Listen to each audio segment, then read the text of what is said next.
I remember the way she said my name, like it tasted different to her. Not wrong. Just unexpected. It was after class, late, the kind of late where the hallway lights hum louder than they should. The others had gone home, chairs left crooked, chalk dust still hanging in the air. She was sitting behind her desk, reading something I'd written. Her glasses were halfway down her nose, a strand of hair fallen loose against her cheek. I didn't plan to stay. I told myself I was just waiting for her feedback. But that was a lie. Even then, I think I just wanted to stay near her. "You write like someone older," she said, eyes still on the page. Her voice had that quiet steadiness, the kind that didn't ask for attention but got it anyway. I smiled, or tried to. "You read like someone who knows when I'm faking it." That made her look up. Just a flick of her eyes, sharp, amused, a little tired. There was something about her that carried both confidence and weariness, like someone who'd seen enough to stop pretending it was all fine. Her name was Ms. Reyes, English teacher, mid-40s. A little too graceful for the small-town college we were both trying to escape in different ways. She stood, walked around the desk, and leaned against it, close enough that I caught the faint scent of her perfume, something clean with a trace of warmth. My heartbeat noticed before my head did. "You mean in your essays or in your life?" she asked. I shrugged. "Maybe both." She tilted her head, studying me. I could feel the air shift, the kind of silence that makes you aware of everything. The hum of the light. The paper under my palm. Her hand resting just beside it. "You're too young to be tired," she said finally. "And you're too smart to think age protects you from it." That almost made her smile, not fully, but enough that I saw the edge of it before she looked away. Her hand brushed mine when she moved to pick up the paper. Not deliberate, not clumsy either. Just enough to undo me. She read another line of my writing, quiet for a moment. Her thumb lingered at the edge of the paper, slow, thoughtful. Then she said softly, "Some lessons can't be taught in class, you know." The words shouldn't have meant anything. But they did. The way she said them, like a secret she didn't mean to let slip. I swallowed, unsure whether to look at her or look away. "Then where do you teach them?" Her eyes flicked up, and for a second, I thought she might actually answer. But she didn't. Instead, she gathered the papers, stacked them neatly, and said, almost too casually, "You should go home, Nathan." There it was, my name again. The clock on the wall clicked over. 8:47. The room felt smaller, like everything had leaned closer without asking permission. I picked up my backpack, but didn't move. "Do you ever?" I started, then stopped. She looked at me, waiting. "Never mind," I said. She exhaled, slow. "Good night." I turned to leave, but then I heard it, her voice softer, uncertain. "Nathan." I stopped. She hesitated just long enough to make it matter. Then, quietly, "You missed a line in your essay. Page 3. I nodded, but neither of us looked away. Outside, footsteps echoed, a janitor's keys maybe, or someone locking up. And just like that, the moment folded shut. But as I stepped into the hallway, I realized my hands were still trembling. Not from what happened, but from everything that almost did. I started showing up earlier to class after that night. 10 minutes, sometimes 15. Enough to look casual, but never enough to draw attention. She always noticed, though she never mentioned it. Just that small pause when I walked in, the brief glance over her glasses before she went back to grading papers. She wore simple things, soft sweaters, loose blouses, nothing meant to be noticed. But I noticed anyway. The way the light caught the fine lines near her eyes when she smiled at someone else. The quiet confidence in how she moved. The kind that doesn't ask for approval. She had that kind of beauty that didn't care whether you saw it or not. Which made it impossible not to. A few weeks later, I stayed after class again. She was erasing the board, back turned, sleeves rolled up. The room smelled faintly of chalk and her perfume. "Ms. Reyes," I said. She looked over her shoulder. "You missed the last bus again?" I smiled. Maybe I didn't want to catch it. She shook her head, amused, but not really. "You shouldn't say things like that." "Why not?" "Because people might start to believe you mean them." I did mean them. She set the eraser down, slow, deliberate. "You're young," she said. "You think the world runs on wanting things. It doesn't. It runs on knowing when to stop." Her tone wasn't cold. Just tired. "Did you?" I asked. "Did I what? Learn when to stop?" That stopped her. She really turned this time. For a moment, she didn't seem like my teacher. Just a woman standing in the dim light, caught between remembering and forgetting something that hurt. "I used to be married," she said finally. "Years ago. It didn't end badly, it just ended. Sometimes that's worse. I didn't say anything. I could tell she didn't want pity. Maybe just silence, the kind that doesn't need filling. I didn't know, I said softly. You weren't supposed to, she replied, but her voice had softened. It's not part of the syllabus. I laughed, but she didn't. She just looked at me, really looked, and then reached to adjust the collar of my shirt. Just a small gesture, like fixing something out of place. But her hand lingered, thumb brushing against my throat before she realized it. She pulled back instantly, murmured, sorry. I almost said it was fine, but the word felt wrong. There was nothing fine about that touch. It had settled into me, quiet but irreversible. The next day, I tried to act normal. But I caught her watching me during a discussion, her eyes distant, as if listening to something only she could hear. After class, I stayed seated as everyone filed out. She gathered her notes, avoiding my gaze. When the last door clicked shut, she said quietly, Nathan, this. I know, I cut in. She hesitated, then nodded once. Good. But when she brushed past me to leave, her hand touched mine. Not by accident this time. Just a soft, deliberate trace of her fingers across my knuckles. No words. No explanation. Just the faintest proof that whatever this was, neither of us had stopped it in time. It was raining the afternoon, everything almost went wrong. The kind of rain that makes the campus go quiet. People rushing under hoods, laughter echoing down hallways before doors shut. I'd stayed behind to help her pack away books for a department meeting she didn't really want to attend.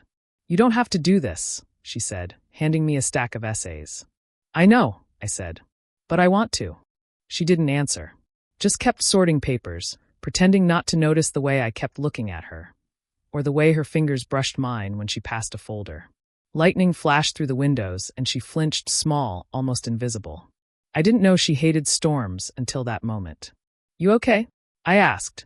She smiled faintly. Just don't like thunder. Always reminds me of waiting for something to pass. I wanted to ask what. Instead, I said, then maybe you shouldn't be alone. That made her still. The papers in her hand froze midair before she slowly set them down. Nathan. I waited. She took a step closer, like she was testing how far she could go before it became too much. You have to stop doing that. Doing what? Making it sound like it's simple. I swallowed, rain tapping against the glass. It feels simple when I'm here. For a second, neither of us moved. The air was thick with things we weren't saying. Her breath was shallow, and I realized I was matching it. One inhale behind hers, like rhythm. Then thunder cracked, loud enough to rattle the windows. Instinctively, she reached out, fingers gripping my sleeve. Her touch was light, but I felt it everywhere. She didn't pull back right away. Neither did I. See, I said quietly. Not simple at all. She almost smiled, but it didn't last. Nathan, if someone walked in. And as if summoned, the doorknob turned. She dropped her hand so fast it hurt. I spun toward the door as Kara, another teacher, peeked in. Oh, sorry, didn't know anyone was still here, Kara said, shaking out an umbrella. Just finishing some grading, Ms. Reyes replied, voice calm, hands already busy again. I could see the faint tremor in her wrist, though. The effort of pretending everything was normal. Kara nodded, set a stack of papers on the counter, and left as quickly as she'd come. The silence afterward was brutal. When the footsteps faded, I turned to her. She was still facing the desk, shoulders tight. She didn't see anything, I said. That's not the point. Then what is? She turned then. And there it was again, the look she'd given me that first night. Regret tangled with something that refused to die. You don't understand, she whispered. Then help me. I took a step toward her. She didn't back away this time. Her eyes flicked to my mouth, then away. The space between us narrowed. The smell of her shampoo, the sound of our breaths, the storm pressing against the windows. Her hand lifted, almost touching my chest, then stopped midair, trembling. I can't, she said. I know. But neither of us moved. Not yet. The lights flickered. The thunder rolled again. And in that flicker, her face was close enough for me to feel her breath, warm, uneven, before she finally turned away. The distance she left felt heavier than touch. The storm had passed, but it left something behind.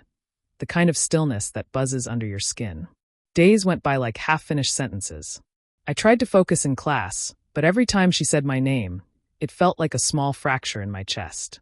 She avoided my eyes now, too carefully, too deliberately. And that avoidance did more damage than any look could. One Friday evening, I found her in the faculty lounge. Everyone else had left early for the weekend. She was staring at her phone, thumb hovering above the screen, unread messages glowing faintly. "You shouldn't be here," she said without looking up. "I could say the same," I answered. She sighed, the kind of sigh that carries weeks of pretending.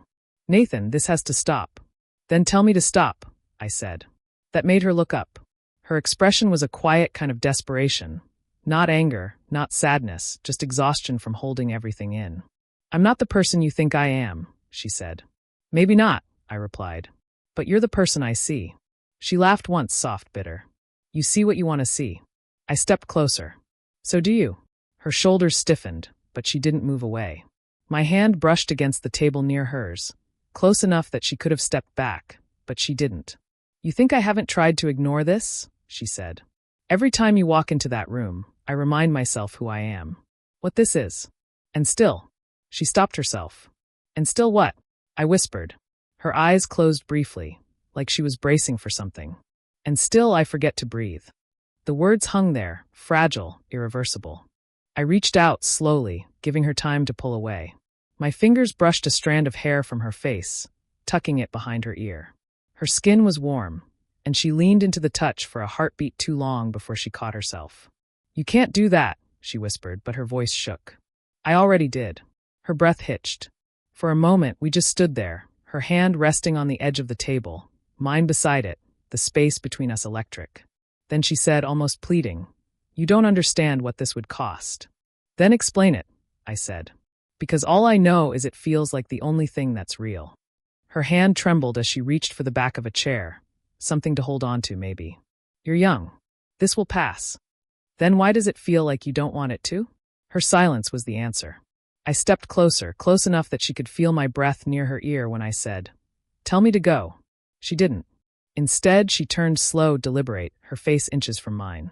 Her lips parted, but no words came out. Outside, a door clicked somewhere in the hall, distant but enough to remind us that time hadn't stopped. She looked at me then, eyes bright, voice barely a whisper. "If you stay one more second, Nathan, I won't be able to stop." I didn't move. Neither did she. The silence stretched, trembling at the edge of something that could never be undone.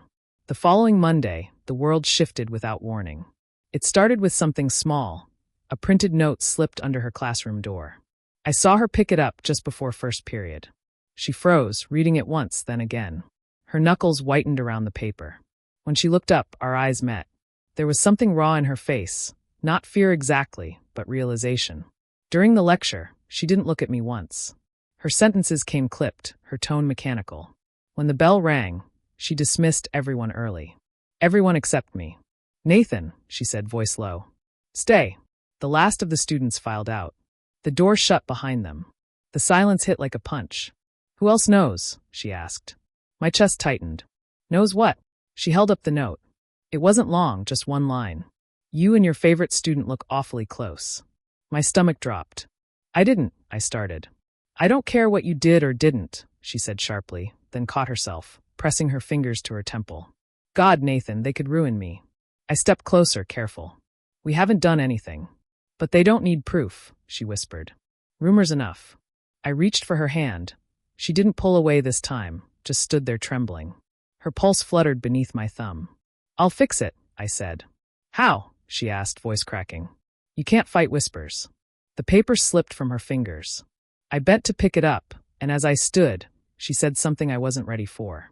"I told myself it was harmless," she murmured. "That I was helping you. That this attention you gave me meant nothing." Her eyes found mine, wide, terrified, and honest. "But it wasn't harmless, was it?" I couldn't speak. I just shook my head. She stepped back, hitting the desk behind her. Her breath came fast now. I thought I was done needing anyone. I was wrong. The room felt smaller again, the air charged. I wanted to go to her, but she lifted a hand, not to stop me, but to steady herself. "You have to understand," she said softly. "This, whatever it is, it's not supposed to happen. Not again." "Again?" I asked. She looked away. "When I was younger, I crossed a line once. It didn't matter how careful I was. I lost things I'll never get back." The confession landed between us, heavy and irreversible. I took a step closer, slow, measured. "Then why are you still standing here with me?" Her lips parted. "Because I forgot how to walk away." For a second, neither of us breathed. The door handle rattled, someone trying to come in. We both turned, startled. She grabbed my wrist, whispering, "Go." "Not until." "Please." Her voice cracked on the word. I hesitated, then slipped out the back door as it opened. Through the narrow glass window, I saw her smile faintly at whoever had entered. The perfect, practiced kind of smile that hides everything. But as I watched, she touched her wrist, the same spot where my hand had been moments earlier, like she could still feel it there. Whatever line we'd drawn, it was gone now. And there was no way back. She didn't come to class for 3 days. Each day stretched longer than the last, every empty chair, every unfinished sentence of hers echoing in my head. When she finally returned, she looked composed, hair tied back neatly, voice steady, the model of control. But I saw it. The faint hollowness in her smile, the edge in her posture, the way she avoided meeting my eyes. After class, when everyone else had gone, I stayed. "You shouldn't be here," she said quietly, not turning around. "You've said that before," I replied. It didn't stop me then. She closed her eyes, exhaled. "You read the note. You know what they're saying. I don't care. You should. Do you?" That made her look at me, finally fully. "Every day," she said. "Every time I think about what it would mean if someone saw us, if someone believed it. I'd lose everything I built." I stepped closer. "And still you're here." Her breath caught, but she didn't step back. "You don't know what you're asking for." "I'm asking for honesty," I said. She shook her head, voice trembling. "You're asking me to break every rule I've spent my life living by. Maybe they were the wrong rules." Her laugh was half a sob.